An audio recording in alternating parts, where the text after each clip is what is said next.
For many people, the term plant-based is synonymous with healthy, but actually it was while I was on a 100% vegan diet that I was at my heaviest weight. Hi everyone, my name is Liz. I am an epidemiologist, a plant-based nutrition specialist, and a health coach.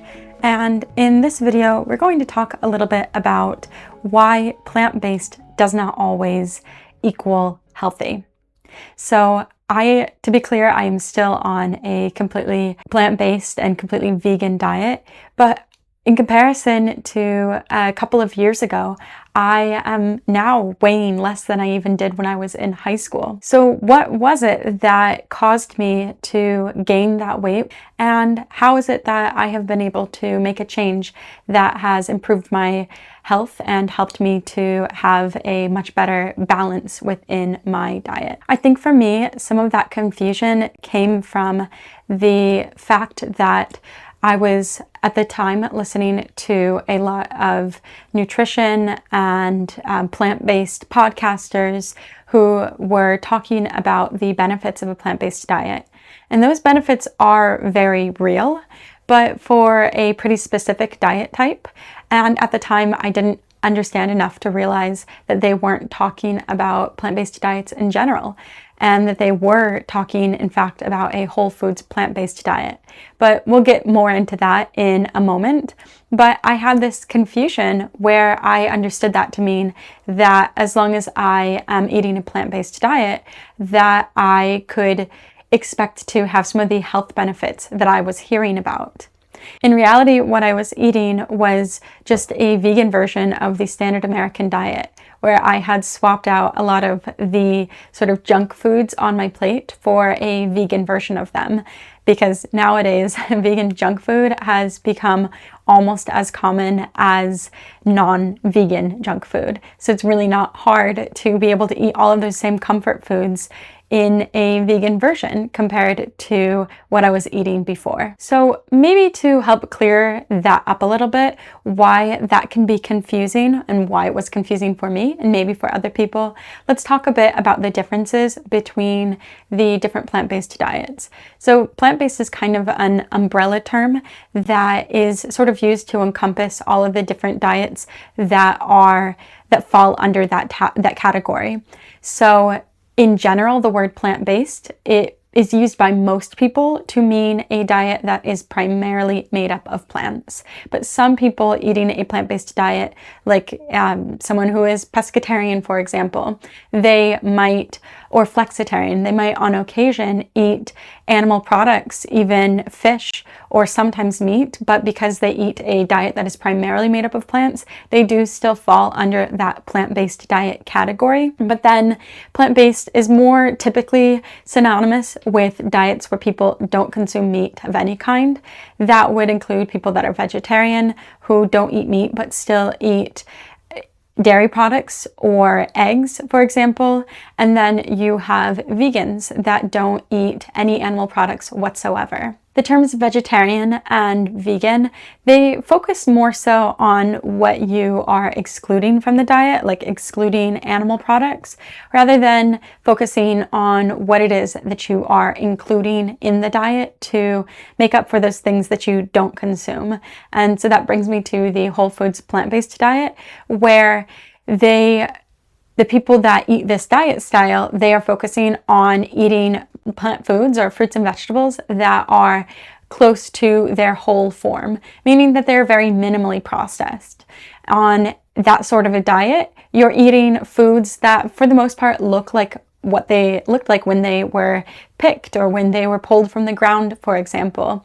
So that processing of those foods, like preparing those foods, it doesn't really change them from looking all that much like what they looked like when they were growing. It might be easier to understand that if we take an example like potato chips. So potato chips are just usually potatoes, oil, salt, and sometimes some different seasonings. And usually potato chips are both vegan as well as plant-based because that's all they have unless you add something like cheese to the potato chips. So usually those are plant-based, but we all know that potato chips are not some kind of health food, even though they are plant-based usually. If you compare that then to just eating a potato, potatoes are whole foods, and that's something that someone on a whole foods plant-based diet might eat. And they are very minimally processed. They still have all of the nutrients that come along with eating a potato. They have lots of fiber, and when you're eating it in a potato chip form, all of those healthy things, most of them get removed from the potato chip, and then you're adding all of these things that are less healthy, like lots of oil or salts. Whole foods plant-based diets are used by a lot of people, in particular, who want to improve their health. Sometimes people will eat that diet style because they want to lose weight, or because they want to improve some sort of health condition that they're experiencing, like diabetes or high blood pressure, for example. And for many people, it is an incredibly effective diet in being able to do that. And the main reason for it is because of the way it works in your body when you're focusing on eating whole foods. So if we take, for example, yesterday I was looking at a package of Oreos, and I saw that for 2 cookies, it had about 110 calories. And so I was doing some research to see how many calories, or how much volume it would take you to consume 110 calories in the form of carrots. So if you ate 110 calories worth of carrots, that's 2 full cups of carrots, compared to 2 Oreos that are about that thick and take up so little space in your stomach. And yet, Oreos are actually a vegan food. So I eat them sometimes, and I know, as well as probably anyone watching this video knows, that it is really hard to stop at just 2 Oreos because they take up no room compared to those carrots. No one is going to eat 2 full cups of carrots because it takes up so much space in your stomach. You would probably be full before you finish eating all of them. And not to mention, you're probably burning calories just by chewing those carrots while you're trying to eat those 2 full cups. So when someone is eating a whole foods plant-based diet, it is really difficult for them to overindulge because the foods that they're eating, and they have a lot more fiber, they have a lot more volume, and they are low calorie. So they take up a lot of space in your stomach. And then because of that fiber and because of the water content that they have, they are really slow to digest.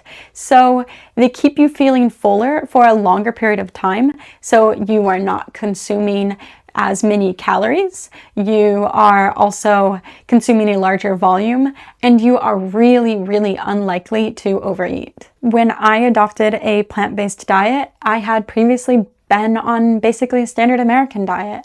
And so I continued that when I was on my plant-based diet, and just swapped out meat for a plant-based alternative, or swapped out cheese for plant-based cheese. I didn't actually learn to look at my diet and think about how I could clean it up and make it a healthier, more nutritious diet. And now that I have learned to do that, and I have worked towards improving my diet and eating more whole foods and more whole fruits and vegetables, I find it pretty easy to maintain a healthy weight and good health in general without really having to think about it anymore. I'm not thinking about how I need to be working out all the time in order to maintain a healthy weight. So if you are someone who, like me, maybe wants to have a plant-based diet and you want to eat healthier in general, it's fine if you are starting out and you want to swap out meat for plant-based sausage or whatever it might be. Those things are fine from time to time, but the important thing is to learn how to better balance your diet. I'm not talking about moving towards eating a 100% whole foods plant-based diet. That can be kind of hard to maintain, and honestly, I don't even eat a 100% whole foods plant-based diet. What I try to do is to just make my plate as balanced as I can, as often as I can manage. And when I'm doing that, I feel good in my body and I am able to take good care of myself and I see good health results. So my advice is to just look at what you're eating, look at perhaps how processed it is, how balanced your plate is, and to consider where you can bring better balance into your diet. Thanks for watching, and I'll see you in the next video. Bye guys.